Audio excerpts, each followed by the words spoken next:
اللهم صل على سيدنا محمد وعلى آل سيدنا محمد.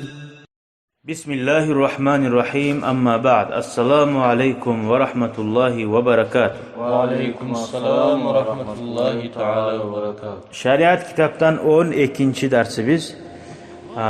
İnşallah Fıkh-ı Minhaj'dan El-Fardul Ayni vel-Fardul Kifai degan ders. Bunun manası hali bola bir adam var. Başka mağa borç mu? Benden gayrı da adam yok mu dep bola. Tugul mu? Şuna hakkında kakaras. Nizat imenne sağa borç kak Müslüman adilna. Nizat o şey borç. Hali yurtta bir cemaat etse de sen ne kurtulasın. Şuna hakkından sağa kaysi borç, kaysi tuğulken bilmesen bulma hiç. Hala var. El-fardul ayni imenne sağa borç bolagan zat huwa ma yutlabu min kulli fardin min afradil mukallifin. Şeriat her Müslümandan ayrıca talep etken zat. Gesip, cazima. Masalan, as-salat, namaz kılmak. Sağa borç, imenne sağa borç. Bar hakkıyla men kılmasam ne yaraydı bulmay. Salı yağatırım yaşlarım öyle men sahilde kıladı bulmaysa. Men sahilde orzatta da bulmaysa. Sen uzun kılma tarasın. Şoğa ne de bayta? Al-fardu farz al-ayni sağa imenne kasıt degen. Vas-siyam orada tutmak, vel-hac orada hacga barmak, alal-mustati güççe tan adam hacga ya men barma zamanım yok. Ulanın marsında ibar koyup olmaysan.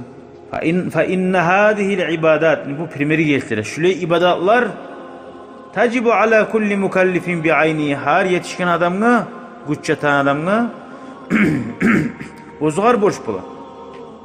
Ve la yektefi bi qiyam butuluk etmey bi qiyam bazı mutakallifin başkalarını birleri etmek dunal baqin birlerine kalgalarına butuluk etmey. Anlaşıldı. Hali gelek el-fardul kifai.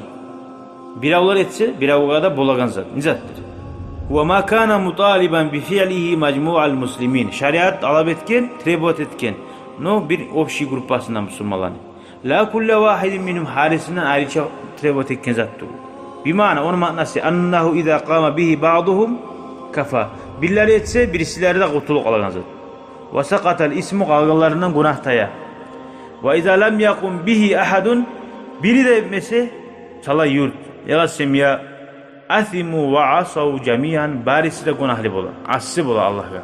Ve mislu zalik şuar primer ve mesalu zalik şuar primer tecihizul meyyit ölgen adamını onarmak kabrga konmaga ve salatu aleyhi namaz kılmak fe inne vacibel muslimin bu sulmalarını borçu izâ mâte fihim ölse ozlardan mayitun bir adam ölgen adam ayaksiluhu cuma tarık ve yukaffinuhu ve gebilleme tarık ve yusallu aleyhi ve oğar namaz kılma tarık summa son gomma tarık 4 saati var olga borç bolugan nizaklarıdır cumak gebillemek namaz kılmak gommak fa iza qama bihazal amali ba'dul muslimin şu işini etse bu sulmaların birileri hasalal maksud şu maksud boldu. Adam yokmusa onu, biravu da yokmusa öldü. Ya oyunla öyle aldı. Çirek alsın da koymaya yarayın. Yaramay. Şu yerde konşular, şu imami, Müslümanlar cevap verir şu gömülmeye kalsa barisi de. Birileri sama etse bari de kutula. Ama biravu da gömmeye karamaya koysa sallay yurt günahka düşer. Ve Allah-u Teala barisinde de kıyamet gün azap verecek. Uzakta bilgalları, bilmalar ne bolsun? Şunu olgenin bilattır biravu da hayn etmeye koysa bari da boş bu. Şu arayta fardul kifai'di. Biravlar etse biravlara bulagan. Ve izâ lem yakum bihi ahadun asav cemiyan. Birav da etmese şunu barisi de günahlı bula. Ve asimu li terkihim şu borçunu koygan salih farz kifaini barisi de elen günahka düşer. Anlaşıldı farz kifai fardu ayni.